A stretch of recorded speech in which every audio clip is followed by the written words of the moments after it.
Alors, bonsoir, auditeurs de Vigile et de Radio Infocité.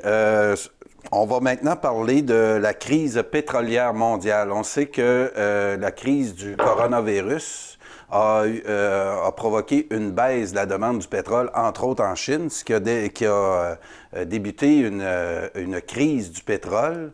Et au début de la semaine passée, l'Arabie saoudite a lancé un message à la Russie lui demandant de restreindre sa production de pétrole pour garder les prix du pétrole plus élevés. Et on a eu du côté de la Russie une fin de non-recevoir. Moi, vous nous avez souvent parlé de géopolitique, M. Nantel, et vous m'avez intéressé beaucoup sur cette dynamique-là que j'aimerais qu'on explique ce soir, c'est-à-dire l'anglosphère, cette puissance maritime qui est entre autres les États-Unis et le Royaume-Uni, vit maintenant une compétition au niveau mondial d'empires plus continentaux qui est représenté plus par la Russie et la Chine. Il y a une nouvelle dynamique là au niveau mondial, au niveau pétrolier. Puis j'aimerais ça que vous nous éclaircissiez sur ce sujet. D'accord. Bien, écoutez, la crise, c'est la crise pétrolière mondiale actuellement. Essentiellement, et ce qu'il faut comprendre par rapport au pétrole, le pétrole, c'est à la base de notre société, de notre civilisation. Ça a commencé la révolution industrielle. C'était le charbon, le gaz, le pétrole, mais le pétrole, c'est ça qui fait fonctionner la majeure partie de notre économie, surtout les transports. Parce qu'il y a énormément d'énergie dans le pétrole. La quantité d'énergie qu'il y a dans le pétrole par kilogramme est énorme. Alors, c'est l'invention du moteur à explosion du côté de l'Allemagne qui a tout lancé, l'usine pétrolière, puis et aujourd'hui, on est arrivé là, à un point où ce produit-là est une denrée très en demande. Essentielle à plusieurs empires, et là, il y a un jeu là, au niveau mondial. Présentement, la crise pétrolière qui se produit, les gens disent, c'est naturel, les gens disent, bien là, il va y avoir une crise parce que l'économie va mal à cause du coronavirus, mais ça date d'avant le coronavirus. J'en ai parlé dans une autre vidéo, le coronavirus, c'est un révélateur, c'est un, comment on appelle ça, un catalyseur de la crise qui était déjà là. Ça va accentuer la crise pétrolière. Voilà. La mondialisation qu'on a connue là, depuis... mais en fait, la mondialisation... Vous savez, ça, c'est intéressant. Je n'avais pas prévu de dire ça, mais c'est intéressant. La Grande-Bretagne, quand elle dominait le monde, elle était pour le libre-échange.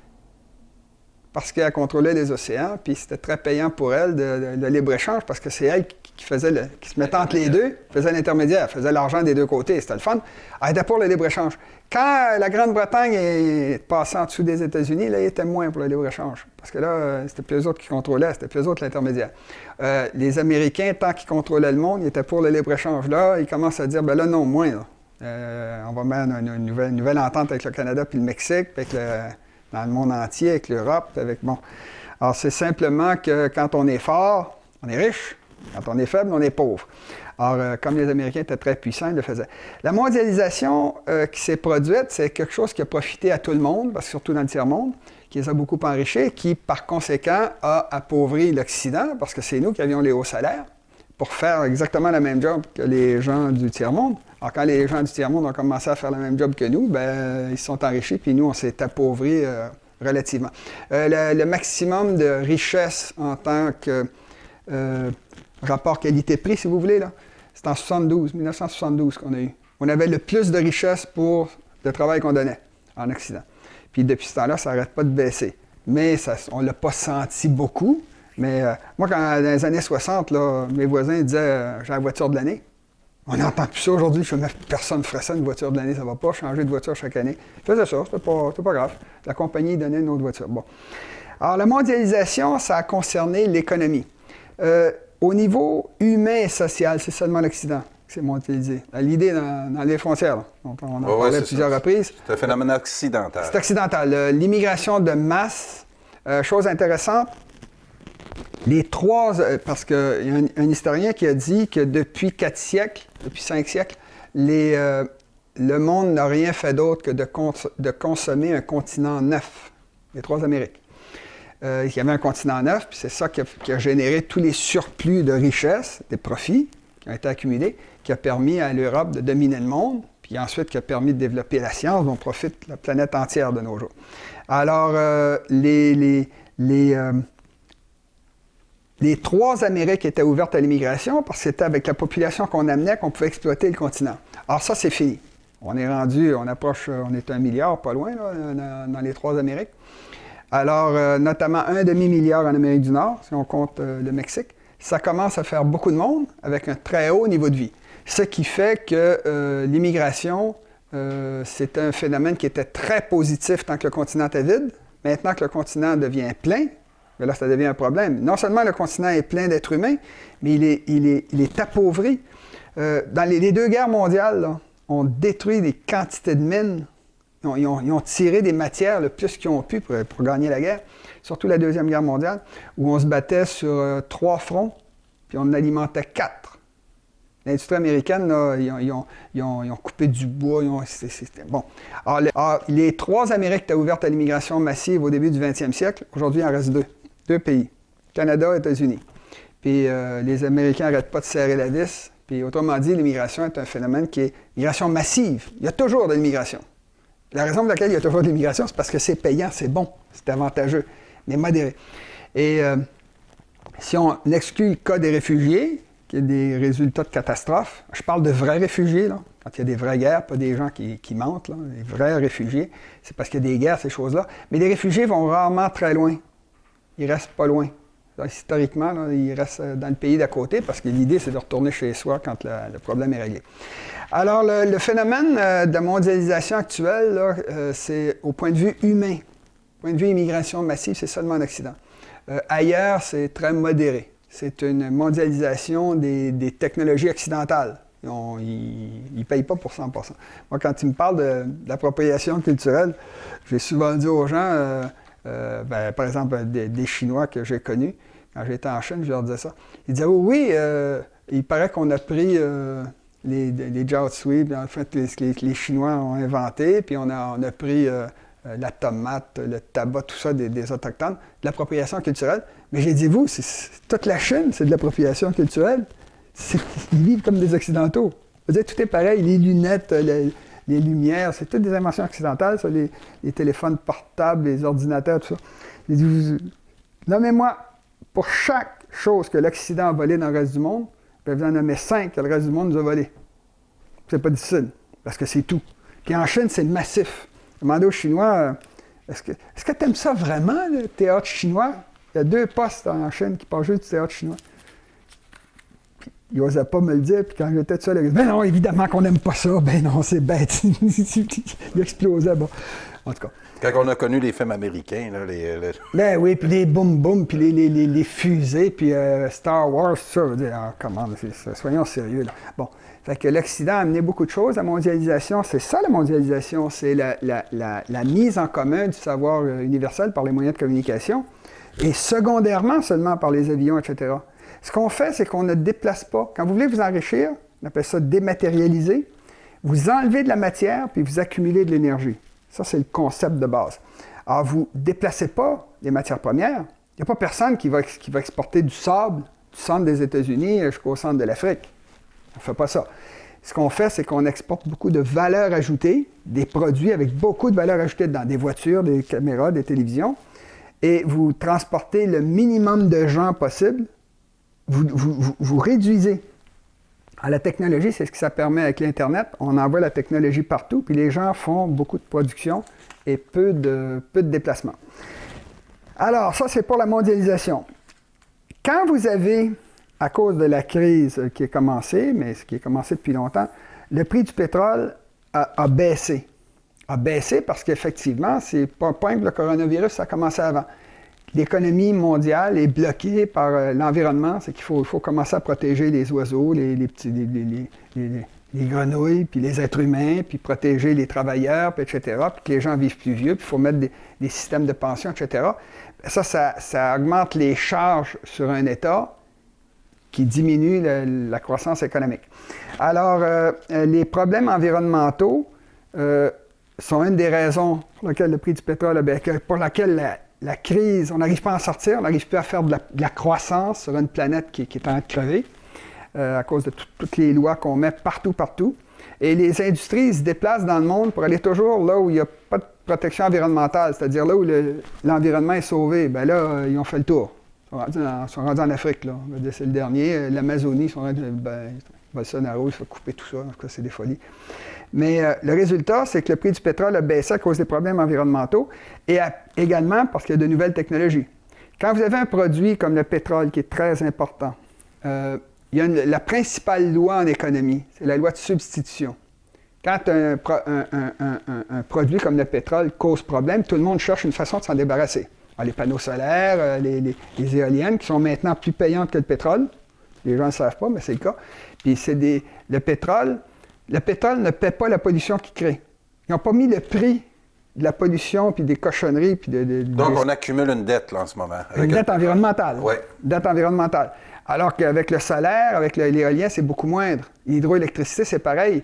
Alors, le résultat, c'est que le pétrole vit sur du temps emprunté. Là. Comme il y a des nouvelles technologies qui sont maintenant plus économiques en strict point de vue achat là, que les voitures électriques, par exemple, je pense qu'il y a 7 pièces mobiles dans une voiture électrique. Il y en a 1000 dans une voiture normale.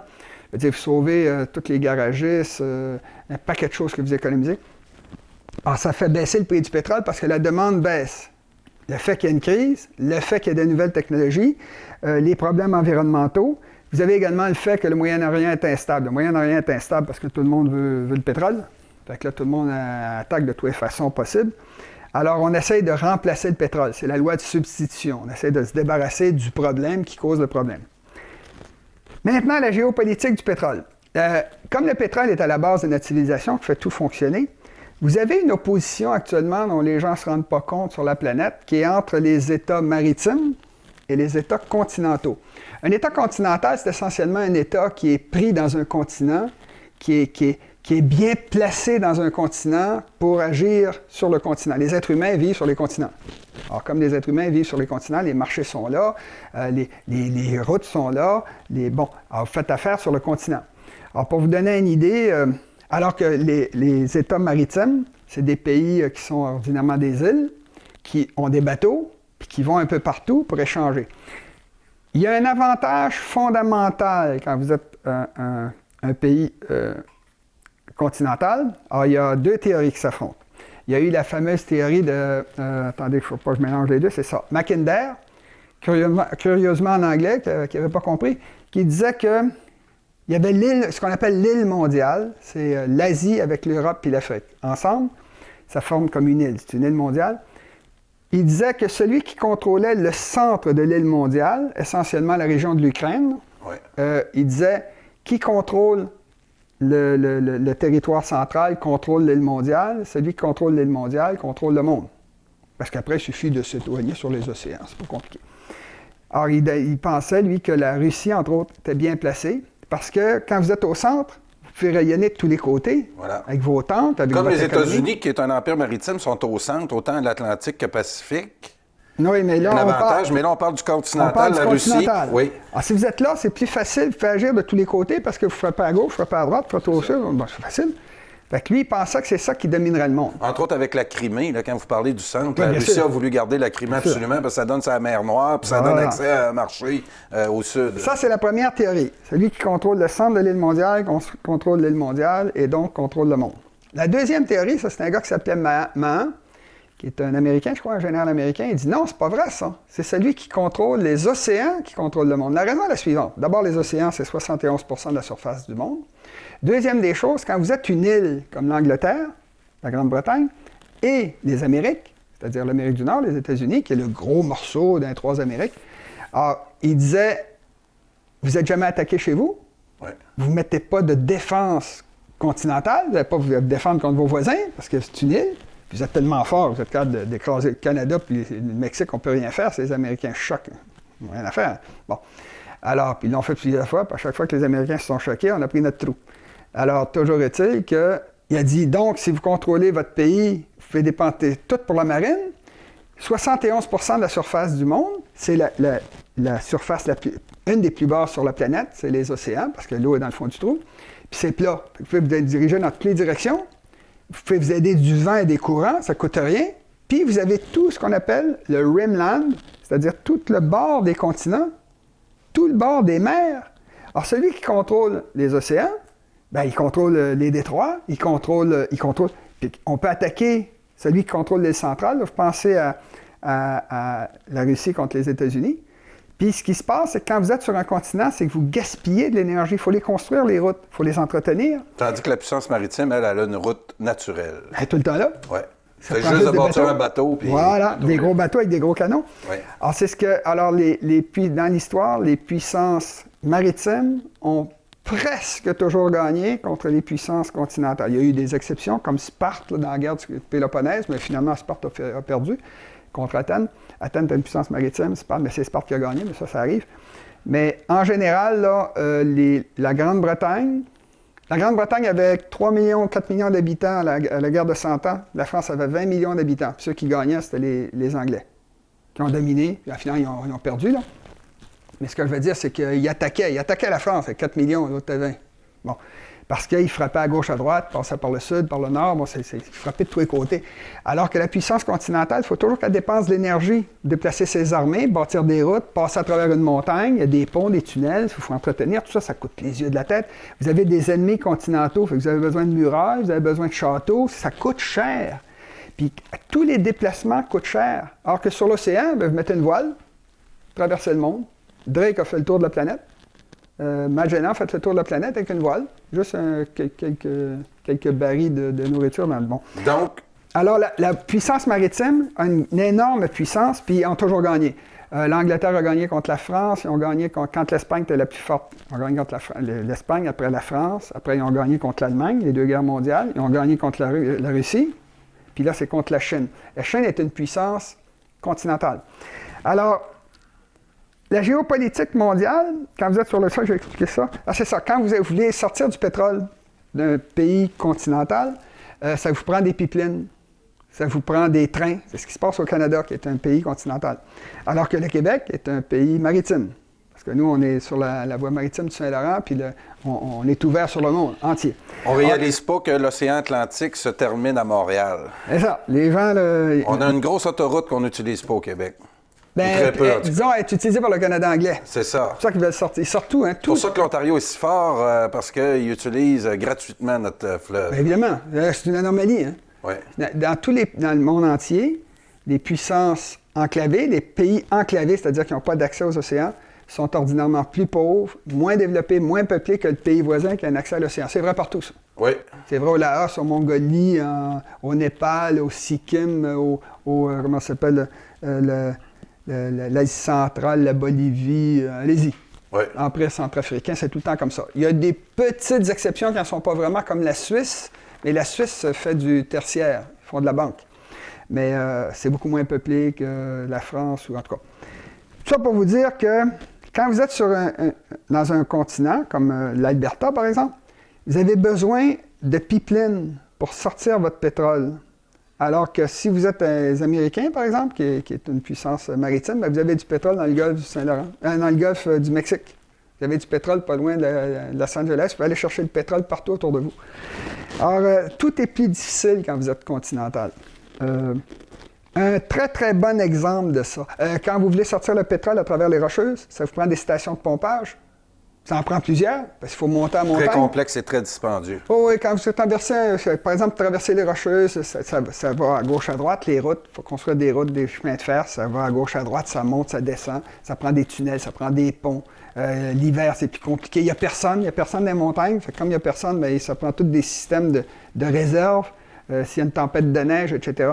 Ça coûte extrêmement cher, une puissance continentale, et ça épuise la puissance continentale. Alors que la puissance maritime, elle, qui n'a pas d'ennemi rien, elle reste assise de son côté, puis elle regarde aller. Il y a plus, ça c'est très intéressant dans le cas de la Grande-Bretagne, il y a, je ne me souviens plus combien de fois plus, c'est 10 fois plus de champs de bataille en Belgique, qui est juste en face de la Grande-Bretagne, qu'en Grande-Bretagne.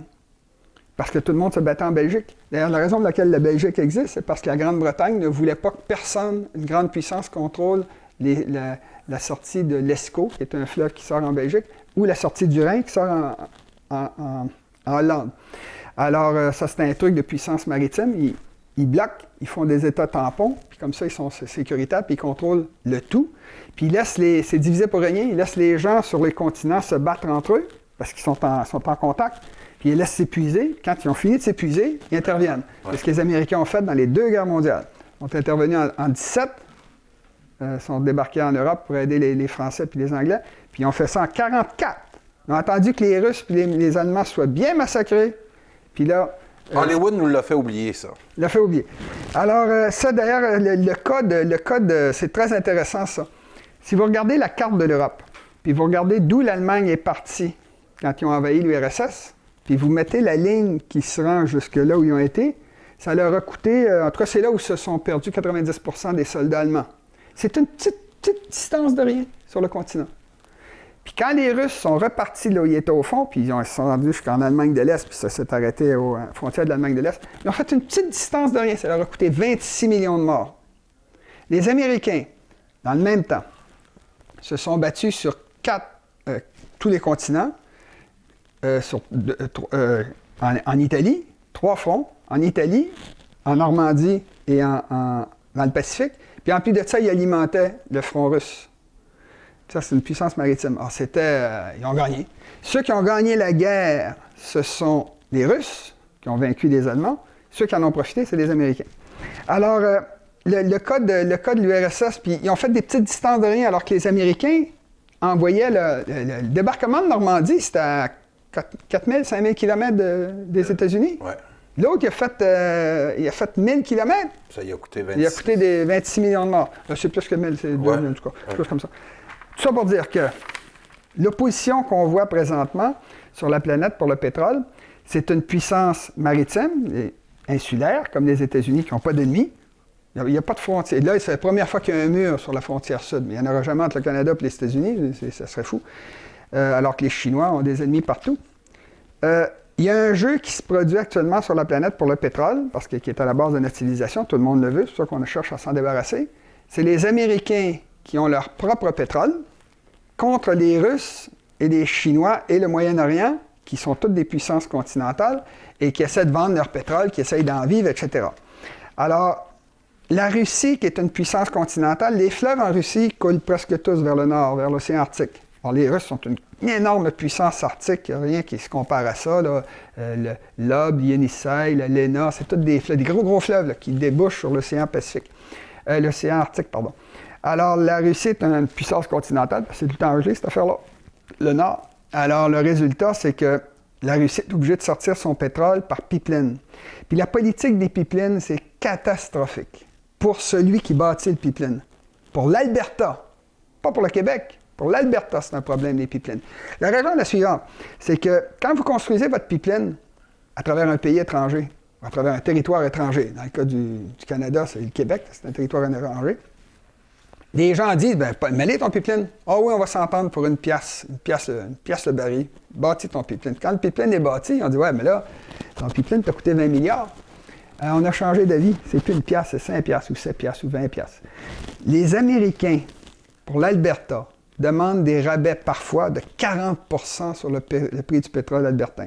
Ah, les Albertains disent, bon sang, on se fait déculotter, 40 % Ben oui, mais c'est le seul marché. Ils sont juste à côté. Les Américains disent, ben, qu'est-ce que tu vas faire d'autre avec ton pétrole? C'est moi qui l'achète. Fait que moi, je te demande 40 % Alors, c'est pour ça que l'Alberta essaye de sortir son pétrole par des pipelines qui vont aller à travers les Rocheuses, coûtent très cher, ou à travers le Québec sur 5000 km de long, 4000 km de long. Pour avoir plus de clients. Là, ils ont juste un client, les États-Unis, ben là, ils en souffrent beaucoup. Ben oui, fait que les Américains demandent 40 % OK, je vais te donner 10 % puis je vais sortir par le Québec, je vais sortir par la Grande-Bretagne. Ouais, mais là, ils ont des problèmes. Là. Bon. Alors, ce qui se passe, c'est que la politique des pipelines, c'est que c'est extrêmement coûteux de bâtir un pipeline, il faut l'entretenir. Puis, il y a tous les gens qui vous font chanter tout le long. On va couper. C'est ça qui est arrivé avec l'Ukraine. L'Ukraine, ils volaient du pétrole aux Russes. Puis les Russes disent, vous me devez, ah ouais, on va vous payer, ils ne paieront jamais. Alors, ça fait des guerres, ça fait des conflits. Et c'est le problème des puissances continentales, de sortir leur pétrole par pipeline ou par train, dans le cas du Québec, avec le Canada anglais. Il y a une autre affaire, c'est que, dans le cas, c'est le cas de la Russie, ça. La Chine a le même problème. On va en parler après. On va passer par le Moyen-Orient d'abord. Le Moyen-Orient, c'est le centre du monde, le centre de l'île mondiale. On parlait de l'Ukraine tantôt, ça c'était à l'époque où les les gens du Nord étaient les plus puissants. Aujourd'hui, d'ailleurs, les Arabes sont toujours pas très puissants, ils ont du pétrole. Mais au Moyen-Orient, c'est vraiment le centre du monde. Si vous mettez le centre de masse de l'île mondiale, là, Asie, Europe, Afrique, Ouais. le centre, dépendant comment vous calculez, c'est entre Jérusalem et le Caire. C'est dans cette zone-là. C'est dans le Moyen-Orient. C'est ça. Ouais. Puis depuis, si vous regardez une carte, là, vous allez voir que le golfe Persique, puis vous avez la mer Rouge, puis vous avez la mer Méditerranée. Fait que c'est des déserts, mais ça rentre bien. Puis ce que j'ai appris en histoire, il y a la route des épices qui passe par là, justement, qui relie... Dans le nord, c'est ça. Ouais, quand Mais ça, on c'est a plus pris... par la mer Noire. Mais, mais quand on a pris Constantinople, ça a bloqué tous les Voilà. liens de communication. Voilà. Si j'ai suivi les bons cours d'histoire. Vous avez raison, c'est ça. Mais Donc, ça c'est montre plus que au ça nord. a un rôle, là. Oui, c'est central. C'est central. Alors, comme c'est central, c'est ce que fait... Dubaï, il n'y a pas de pétrole en passant. Les gens, ils bâtissent toutes sortes de trucs à Dubaï. Ben, Dubaï, il n'y a pas de pétrole. Il y en a autour d'eux, mais pas chez eux. Presque pas. Alors, ce qui se passe, c'est que Dubaï profite de ça, c'est que les vols du monde entier passent par Dubaï. Fait que là, ils ont créé toute une espèce de Disneyland, là. C'est que c'était spectaculaire à voir. Fait que les gens arrêtent pour voir ça, c'est du tourisme. Alors, mais le Moyen-Orient, c'est le centre du monde. Et évidemment, comme ils ont beaucoup de pétrole, puis du pétrole ne coûte pas cher, Roosevelt, pendant la Deuxième Guerre mondiale, il a été voir le cheikh d'Arabie, puis il s'est entendu avec lui, on va développer le pétrole. Puis c'est là que les Arabes ont fait, à mon avis, c'est une erreur, eux autres ont trouvé ça très fin. C'est des nomades, hein, c'est pas des gens qui travaillaient de leurs mains. Là. Historiquement, les nomades, c'est pas ça qu'ils font. Ils ont des gens qui travaillent, beaucoup de Juifs qui faisaient ça dans les oasis, ces affaires-là, des chrétiens, etc. Oui, certainement certains musulmans, mais en tout cas, c'est pas dans leur culture. Alors, quand ils ont découvert le pétrole, ils ont fait venir du monde. Aux Émirats arabes unis, il y a 80% de la population qui est d'origine étrangère, c'est eux qui travaillent. Puis les Émiratis, eux autres, ils vivent la belle vie. Tant que ça marche, le pétrole. Alors, le problème du Moyen-Orient, c'est que ça attire les guerres. C'est du pétrole. Ça attire les guerres, ça attire la corruption, parce que vous pompez du pétrole qui sort pour rien, qui est presque prêt à être mis dans une voiture, puis vous vendez ça à 60$, des fois 150$. Ouais, mais vous volez. Ouais. Alors, les émirs, ils ont des châteaux. Il y en a un, c'est au Brunei, c'est ailleurs, c'est en Indonésie. Mais le Brunei, il s'est fait faire un château où tout est plaqué or, y compris le bol de toilette. On est dans un ère pétrolier où, effectivement, ça crée toutes sortes de conflits. On le voit au Moyen-Orient. C'est la cause principale, c'est l'énergie qui sort de là, qui est essentielle au reste du monde. Curieusement, les Américains, l'Europe, la Chine, ça n'intéresse pas quand il y a des massacres au Rwanda. Ils ne sont pas allés perdre des soldats, c'est dangereux. Mais au Moyen-Orient, on va détruire l'Irak, on va détruire l'Iran, on va détruire... En passant, des pays qui sont tous autour d'Israël. Curieux, hein? Je ne sais pas si vous avez noté, mais ils ont détruit la Syrie, ils ont détruit l'Irak. Le Koweït va bien, mais il est loin. Ils ont détruit la Libye. L'Égypte est un pays les gens ne savent pas ça, mais l'Égypte est un pays qui est très menacé à cause du barrage d'Aswan qui est en Haute-Égypte. Si vous faites sauter qu'une bombe, vous jetez une bombe en arrière, dans l'eau, dans le fond d'une bombe normale, pas atomique, puis vous détruisez le barrage d'Aswan, les gens ils vivent dans le fond de la vallée du Nil. Alors là, vous auriez un tsunami qui tuerait... la moitié de la population égyptienne. Vous avez le Liban qui va mal présentement. Présentement, là, les gens se battent dans les banques pour avoir leur argent. Alors, tout ce qui est autour d'Israël a été détruit. Curieux. Israël, c'est le meilleur ennemi allié des États-Unis au Moyen-Orient. Alors, le problème du Moyen-Orient, c'est de sortir le pétrole.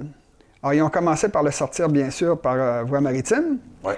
Or, je l'ai dit tantôt, une puissance maritime, ça contrôle les océans et ça contrôle les détroits par où passe tout le trafic mondial. Ils sont obligés de passer par le détroit d'Ormuz quand vous amenez du pétrole. Alors, si vous contrôlez le détroit d'Ormuz, 40% des exportations mondiales de pétrole passent par là. Vous tenez tout le monde. Alors, c'est très grave. Puis, qui contrôle ça? C'est les Américains. Et les Américains ont un système de base dans le monde entier. Les Américains, là, ils ont des ports fantastiques sur 2 océans, mais ils ont accès à 3 océans. C'est quelque chose d'assez étonnant. Puis ils ont des ports d'une valeur... moi, j'ai vu Valdez, j'ai vu Yorktown, New York, même Montréal. Montréal, Ils leur donnent accès aux des deux côtés. Aux 3 océans, parce qu'ils contrôlent également l'Alaska, pour avoir Les Américains contrôlent tous les grands détroits du monde.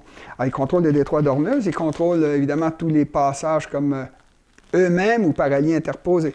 Les Américains ont quelque chose comme 700 bases militaires dans le monde. Fantastique, ça. Alors que la Russie en a 4-5. Je veux dire, c'est...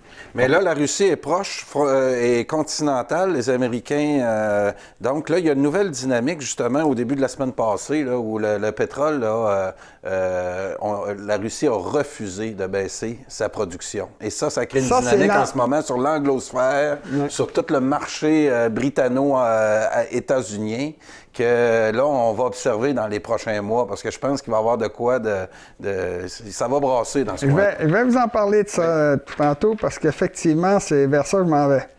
Je vais simplement arriver au cas de la Chine. Oui. Parce que la Chine est la deuxième puissance mondiale. Les gens pensent qu'ils vont devenir la première puissance mondiale. Ça n'arrivera pas. Puis je vais vous dire pourquoi. La Chine, c'est un pays continental et une puissance continentale depuis des milliers d'années. Les Chinois ne pensent pas océan. Les Chinois pensent c'est un pays de paysans enfoncés dans la terre. Ils n'ont jamais eu d'empire maritime. Ils n'ont jamais eu... ils n'ont pas fait ça, les Chinois. Ils n'ont jamais envahi les autres peuples. Ils n'ont jamais débarqué en Asie centrale, par exemple, avec leurs armées pour prendre le contrôle du Kazakhstan. Ils n'ont pas fait ça. L'Inde non plus, d'ailleurs. Alors, c'est des pays qui sont... ils ont construit un grand canal en Chine, ça s'appelle le Grand Canal, qui va de Hangzhou, dans le sud, au sud du Yangtze-Kiang, qui monte jusqu'à Pékin. Au lieu de passer par l'océan, comme nous on aurait fait, ils ont passé par un canal. C'est là que ça s'est développé. La Chine, c'est une puissance continentale qui s'est développée dans le tiers est de la Chine. C'est là que sont les Chinois. Le reste, c'est des déserts. L'Himalaya au sud-ouest, puis les déserts de Gobi, puis le Xinjiang, tout ça, c'est des déserts. Il n'y a rien là-dessus. Quasiment 90% des Chinois vivent dans le tiers est de la Chine, mais sans être tournés vers l'océan. Ça, c'est historiquement. Là, ça a changé, là. Parce que là, ils se sont installés des mégapoles, là, Shanghai, tout ça, qui existait, en passant qui a été créé, si je me souviens bien, Shanghai par les Européens. Pour entrer en Chine au 19e siècle, ils sont rentrés à coups de canon pour qu'ils ouvrent le marché. Les Chinois ne voulaient rien savoir. C'était fermé, ils ne voulaient rien savoir. Bon. Pour vous montrer à quel point ils peuvent être fermés, ils appellent ça l'Empire du Milieu. Alors c'est tout à fait évident, c'est un pays d'Extrême-Orient. Ils sont appuyés sur l'océan Pacifique, qui est tellement immense, l'océan Pacifique, que vu de l'espace, il y a une certaine vue de la planète Terre à partir de l'espace où on ne voit rien que l'océan, c'est l'océan Pacifique. C'est un océan vide. Fait que les Chinois n'avaient pas d'affaire à aller là, puis il y avait tout ce qu'ils voulaient chez eux. Alors, le problème des Chinois, c'est qu'ils ont une sphère d'influence naturelle qui comprend la Sibérie, qui comprend l'Asie. C'est là qu'ils ont eu leur impact culturel. Là. C'est l'Asie orientale, là, puis la Sibérie, le Japon, mais ils n'ont jamais contrôlé le Japon. Mais ils ont eu une grosse influence, c'est leur zone d'influence. Et ils ont eu beaucoup de guerres avec leurs voisins. Pas des grosses guerres, parce que les Chinois, ce n'est pas un peuple agressif. Mais ils ont eu des guerres avec tous leurs voisins, avec le Japon. Évidemment, c'est le Japon qui l'a attaqué, c'est pas la Chine qui a attaqué le Japon. Quoique Kubilai Khan a attaqué au 13e siècle, mais enfin, ça, c'est autre chose. Puis c'était un Mongol, c'était pas un Chinois. Mais ils se sont battus avec les Russes en 1969 contre les Indiens. Ils se sont battus contre les Vietnamiens en 1976, je crois. Les Chinois se sont battus, ils ont des ennemis partout autour. Fait que ça leur coûte cher de se défendre. Il faut déplacer l'armée. Enfin, c'est ça, je disais, là, ça coûte cher sur une puissance continentale. Alors, ça coûte très cher et c'est très épuisant pour un État. Alors, tandis qu'un État maritime comme les États-Unis, ben, ils n'ont pas ce problème-là. Il faut sortir... Ah, c'est ça. Ils ont voulu sortir les Chinois quand ils ont commencé la mondialisation. Là, c'est Deng Xiaoping là, qui a fait ça dans 1979, après la mort de Mao Tse-tung. Alors, ils ont installé des villes le long, puis ils ont exporté. Puis ils se sont servis des 50 millions de Chinois qui étaient éparpillés partout autour de la Chine, à l'extérieur de la Chine, pour développer l'économie, le bord. Puis là, ça a fait boule de neige en volant les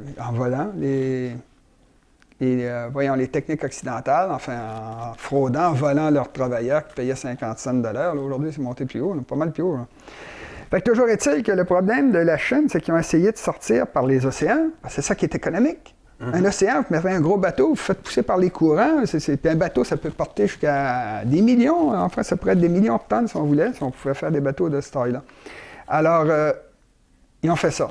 Mais évidemment, comme les détroits sont contrôlés par les Américains ou leurs alliés, alors évidemment, les Chinois se sont dit, merde. Puis de plus, c'est qu'en passant par le détroit de Malacca, il faut voir une carte, là, ils se retrouvaient pour aller chercher du pétrole à passer au sud de l'Inde, qui est une puissance continentale, mais qui est proche, qui est sur leur flanc.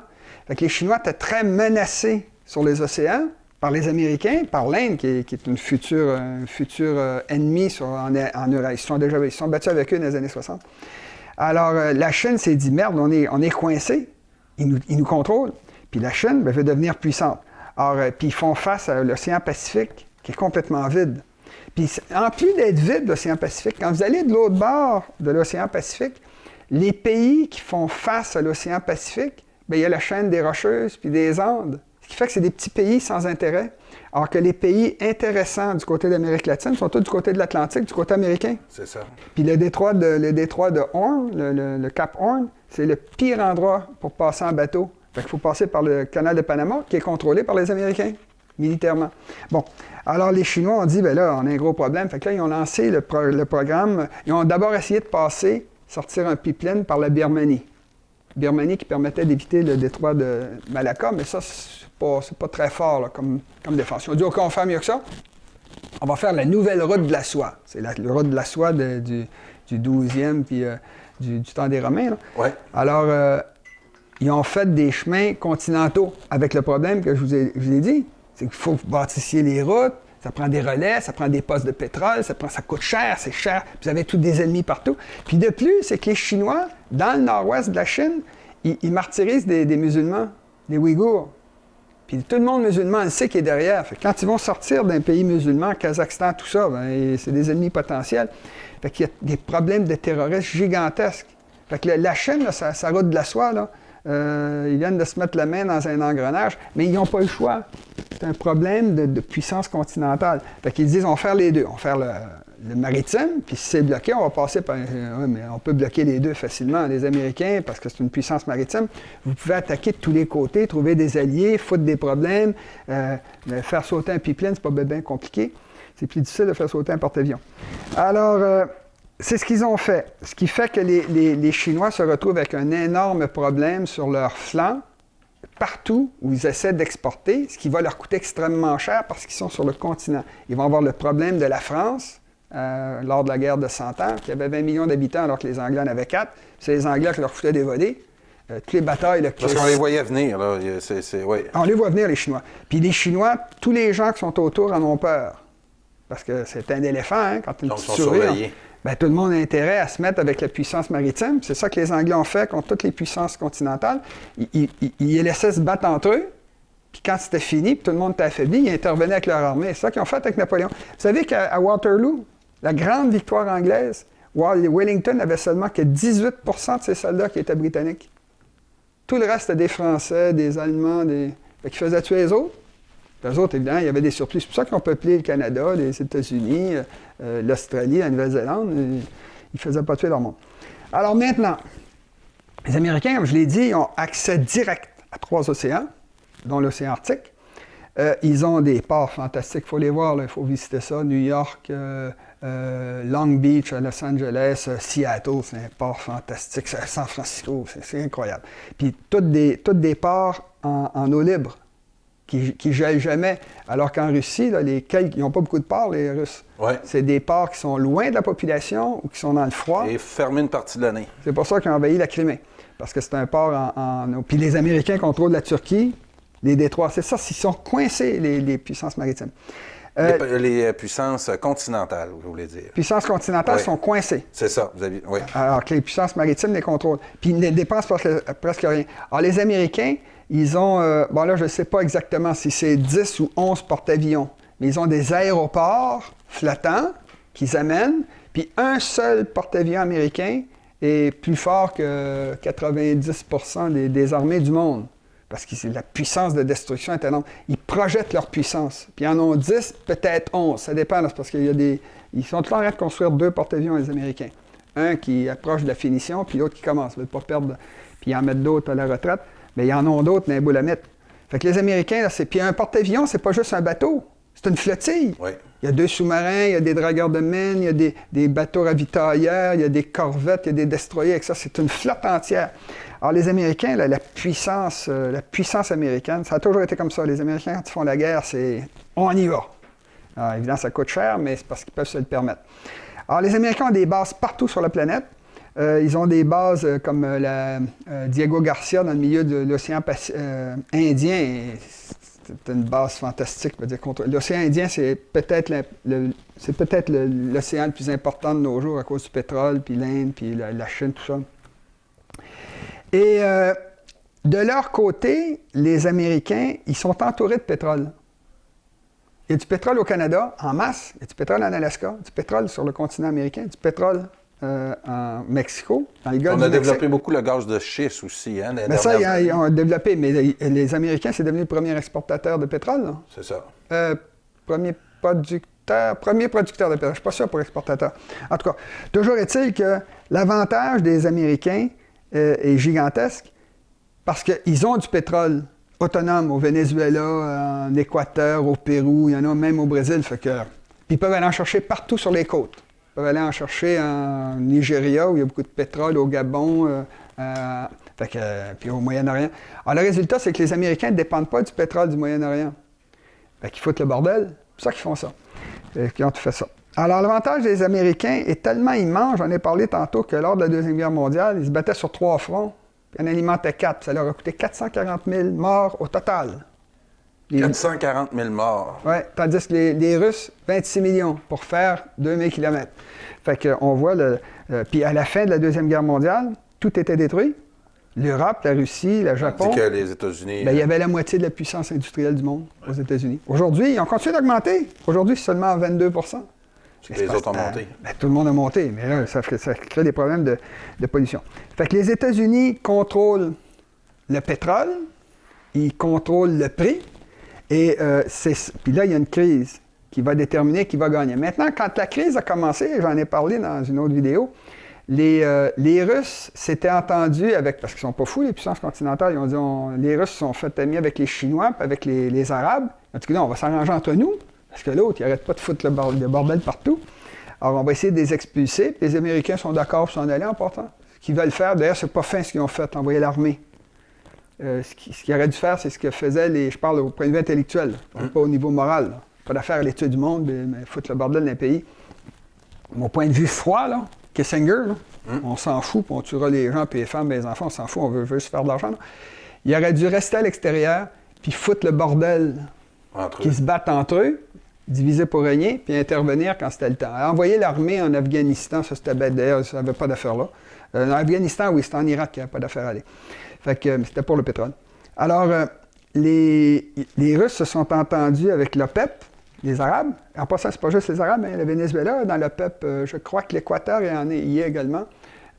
Mais toujours est-il qu'ils se sont entendus, c'était l'OPEP+, avec la Russie, puis on dit on va s'entendre, on va contrôler la production, puis on va essayer d'arrêter les combats. Fait que pour maintenir le prix du pétrole, parce que la Russie vit du pétrole, et l'Arabie saoudite, toute la péninsule arabique. Puis là, ce qui est arrivé avec la crise, c'est que, ben là, évidemment, les Américains continuent de produire. Fait que là, ils se sont dit, quand ils voulaient, ils ont dit, les Russes puis on va essayer de tuer les Arabes, on va essayer de tuer les gaz de schiste des États-Unis parce que ça coûte cher. En gardant les prix relativement bas. Donc là, le gaz de schiste devient non rentable à exporter. Voilà. Ouais, Mais les gaz de schiste, c'est près des marchés américains. Oui, puis deuxième des choses, c'est que la technologie aujourd'hui a beaucoup progressé. Puis ils ont des techniques de gaz de schiste aujourd'hui. Ils font des forages dans les veines. Dans les veines où c'est de la roche-mère.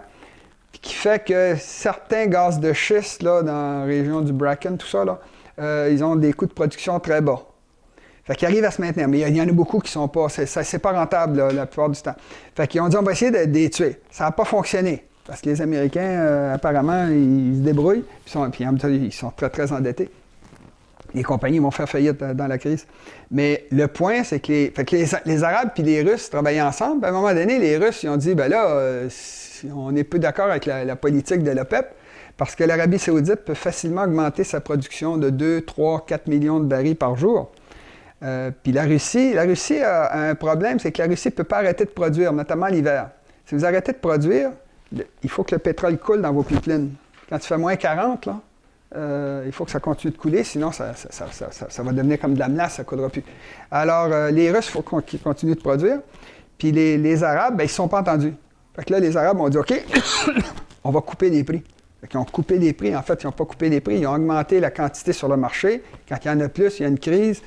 C'est ça le problème. Ça fait baisser les prix. C'est ça. Et toute la politique des pipelines, la guerre en Syrie, le problème qu'ils ont en partie en Turquie, c'est que c'est des pays de pipelines pour faire passer les pipelines. Pour les ramener ça en Europe. Amener ça en Europe. Alors la Syrie, ils l'ont détruit parce qu'ils voulaient entre autres faire passer un pipeline du Koweït à travers la Syrie. Enfin, puis le pipeline, ils appellent ça l'axe chiite.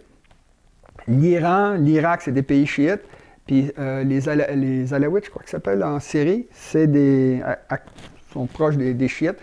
Puis le Liban est contrôlé par le Hezbollah, en partie. Alors, c'est l'arc chiite. Fait que là, ils voulaient mettre des pipelines à travers la Syrie, parce que c'est un pays qui a toujours été stratégique. Ils se battaient dans le temps des Égyptiens, 3-4 000 ans. La bataille de Kadesh, tout ça, ça s'est fait en Syrie. Alors, la Syrie, ils l'ont détruite pour empêcher que les pipelines passent, parce qu'ils sont sortis par le Liban, etc.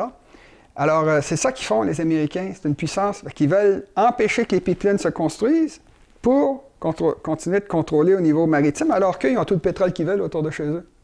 Alors, là, la crise, c'était une excuse. Maintenant, une chose qui est intéressante, c'est que si les Russes ont un coût de production, parce qu'ils en ont beaucoup, mais les pipelines, ça coûte cher, qui ont un prix de production assez fixe, ils ne peuvent pas passer beaucoup en dessous, quoi qu'ils disent. Ça peut trop fluctuer. Ça ne fluctuera pas trop du côté des Russes. Au niveau du coût de production, les Russes connaissent leur coût de production. Mais les Arabes, eux, ils ont un coût de production qui est bas, mais ils ne peuvent pas vendre au coût de production parce qu'ils ont des coûts sociaux gigantesques. Fait que le niveau, même si ça coûte 9 $ à produire par baril de pétrole en Arabie Saoudite, pour qu'ils restent au pouvoir, il faut qu'ils vendent à 25, 30 ou 40 $ parce qu'ils ont des grosses dépenses sociales. Alors que les Américains, eux, ce qu'ils font, c'est qu'ils achètent le pétrole au prix du marché. Puis comme l'économie va mal depuis un bout de temps, c'est caché, mais c'est vrai, bien, les Américains ont du pétrole pour pas cher. Ce qui fait que Trump, par exemple, il n'est pas trop favorable aux voitures électriques d'Elon Musk, qui sont en train de faire une révolution au niveau, mais ça va tuer l'industrie pétrolière. Il veut relancer le charbon, il veut relancer tout ça, parce qu'eux autres, ils profitent du fait qu'ils ont du pétrole autour d'eux puis qu'ils contrôlent le pétrole du Moyen-Orient. Alors, c'est vraiment les Américains qui, en foutant le bordel, arrivent à contrôler le prix du pétrole, puis puis là, c'est la crise qui va déterminer qui c'est qui va crever. Le pétrole de schiste américain va crever en partie. En Russie, ils ont besoin de l'argent. C'est leur gros. En passant, la Russie n'a pas de dette. Ça, ils sont très bien placés. Ils se sont libérés de leur dette dernièrement. Voilà. Puis, dernière chose, qu'est-ce qu'on doit s'attendre là, maintenant sur le prix du baril? On sait qu'entre autres, il a descendu aux alentours de 36 35 $. Je pense même qu'il est passé en bas de 30 à un moment donné. Oui, à un moment donné. Ça n'a pas duré. Et entre autres, puis on va en parler tantôt, dans le cas de l'Alberta, le Brent albertain a passé à 17,50 du baril la semaine dernière. Est-ce que vous parlez en dollars canadiens? Non, américain. Américain, oui, on parle en dollars américains, c'est ça. Parce que le dollar américain contrôle le pétrole sur le monde. Oui, quand on parle de pétrole, de toute façon, on doit toujours parler de dollars américains parce qu'ils mais la population qui nous écoute pense en dollars canadiens. Mais ce que je veux dire, c'est que le dollar américain, dans les années 70, je ne me souviens plus c'est qui, le secrétaire de quelque chose aux États-Unis, il a dit le dollar est notre monnaie et votre problème. Parce que tous les échanges se font en dollars, puis les Américains ont juste imprimé des dollars. Ben oui. Les Américains ont acheté du pétrole, ils ont acheté des produits chinois en imprimant de l'argent. C'est du papier, en fait, c'est même pas du papier, c'est des chiffres sur un ordinateur. Ils ne paieront jamais ça. Alors, le prix du pétrole qui est tombé, c'est la crise, plus la chicane entre les Russes, les Américains et le Moyen-Orient, avec la Chine derrière qui, elle, essaye d'acheter du pétrole, on en a besoin. Alors, c'est extrêmement complexe. Puis si c'est si complexe, c'est parce que le pétrole est à la base de notre civilisation. Alors, avec la crise du coronavirus qui va déclencher la crise, il va peut-être pas que ça va être la grosse crise. Moi, peut-être pas, mais ça va cogner dur, puis ça va changer beaucoup de choses, mais le pétrole va rester bas. Alors, le pétrole, présentement, c'est pas un très bon endroit où être. Et dans le cas de l'Alberta, et c'est de ça dont j'aimerais parler dans une prochaine vidéo. Ça va toucher directement ce que je viens d'expliquer pour le pétrole du monde, débouche sur notre problème canadien. Puis ça sera le sujet d'une prochaine vidéo. Donc, merci et on se revoit tantôt.